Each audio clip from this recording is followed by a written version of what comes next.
بسم اللہ الرحمن الرحیم۔ صرف 5 منٹ کا مدرسہ قرآن و حدیث کی روشنی میں 23 شعبان المعظم۔ نمبر 1 اسلامی تاریخ۔ حضرت عدی بن حاتم طائی رضی اللہ تعالی عنہ۔ حضرت عدی رضی اللہ تعالی عنہ عرب کے مشہور سخی حاتم طائی کے بیٹے تھے۔ ان کا قبیلہ یمن میں آباد تھا اور عیسائیوں کے رکوی فرقے میں شامل تھا۔ سن 9 ہجری میں رسول اللہ صلی اللہ علیہ وسلم نے 50 صحابہ رضی اللہ عنہم کو حضرت علی رضی اللہ تعالی عنہ کے ساتھ قبیلہ بنو طی روانہ کیا۔ اس قبیلے کے رئیس حضرت عدی رضی اللہ تعالی عنہ اطلاع ملتے ہی اپنے اہل خانہ کے ساتھ فرار ہو کر شام چلے گئے، مگر ان کی بہن صفانہ بنت حاتم جنگ قیدیوں کے ساتھ مدینے لائی گئی۔ جب قیدیوں کو آپ صلی اللہ علیہ وسلم کے سامنے پیش کیا گیا تو صفانہ نے اپنے باپ کی سخاوت اور رحم دلی کا ذکر کر کے رہائی کی درخواست کی، تو رسول اللہ صلی اللہ علیہ وسلم نے انہیں اس کے مرتبہ کے مطابق سواری، لباس اور سفر کا توشہ دے کر تمام قیدیوں کے ساتھ رہا کر دیا۔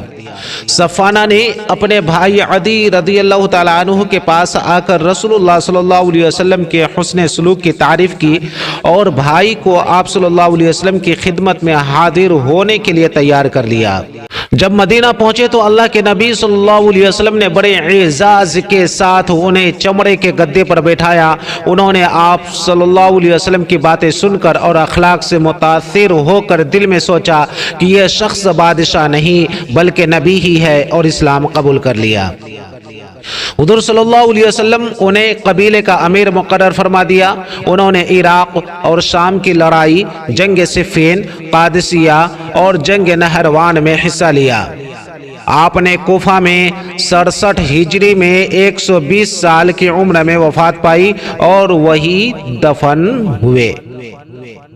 نمبر 2 اللہ کی قدرت، مختلف موسم اور پھل۔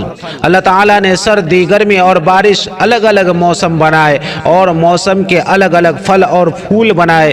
جو پھل گرمی کا ہے وہ ہمیشہ گرمی میں پھلتا ہے، جو سردی کا ہے وہ سردی میں پھلتا ہے، اور جو بارش کا ہے وہ بارش کے موسم میں پھلتا ہے، اور ہر پھل کا ایک الگ ذائقہ بنایا۔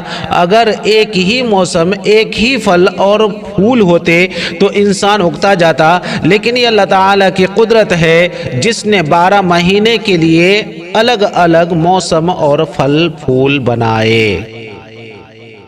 نمبر 3 ایک فرد کے بارے میں والدین کے ساتھ اچھا سلوک کرنا۔ قرآن میں اللہ تعالیٰ فرماتا ہے تمہارے رب نے فیصلہ کر دیا ہے کہ اللہ کے علاوہ کسی اور کی عبادت نہ کر اور والدین کے ساتھ احسان کا معاملہ کر۔ سورہ بنی اسرائیل۔ ماں باپ کی خدمت کرنا اور ان کے ساتھ اچھا برتاؤ کرنا فرض ہے۔ نمبر 4 ایک سنت کے بارے میں بچوں کو سلام کرنا۔ حضرت انس بن مالک رضی اللہ تعالیٰ عنہ بچوں کے پاس سے گزرے تو بچوں کو سلام کیا اور فرمایا آپ صلی اللہ علیہ وسلم بھی اس طرح کیا کرتے تھے۔ بخاری شریف۔ بچوں کو سکھانے کی نیت سے سلام کرنا آپ صلی اللہ علیہ وسلم کی سنت ہے۔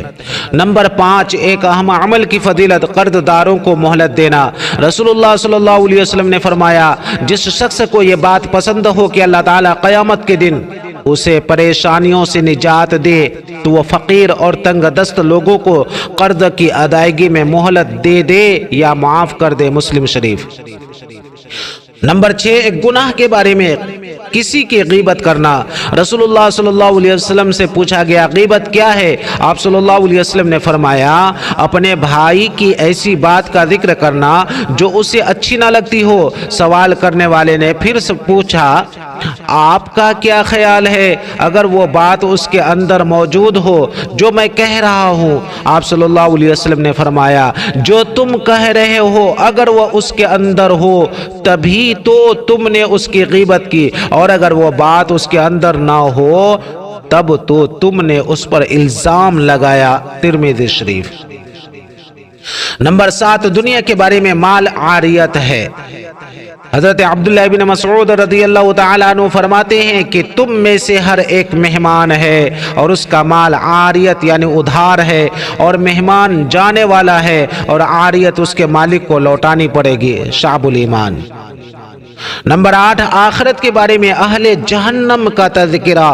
قرآن میں اللہ تعالیٰ فرماتا ہے بائیں ہاتھ میں نامہ اعمال دیے جانے والے کیسی بری حالت میں ہیں، وہ لوگ آگ اور کھولتے ہوئے گرم پانی میں ہوں گے اور سیاہ دھوئیں کے سایہ میں ہوں گے جو نہ ٹھنڈا ہوگا نہ آرام دہ ہوگا۔ یہ لوگ اس سے پہلے دنیا میں بڑی خوشحالی میں رہتے تھے اور بڑے بھاری گناہ کفر و شرک پر اصرار کیا کرتے تھے۔ سورہ واقعہ۔ نمبر 9، قرآن سے علاج، سورہ فاتحہ سے علاج۔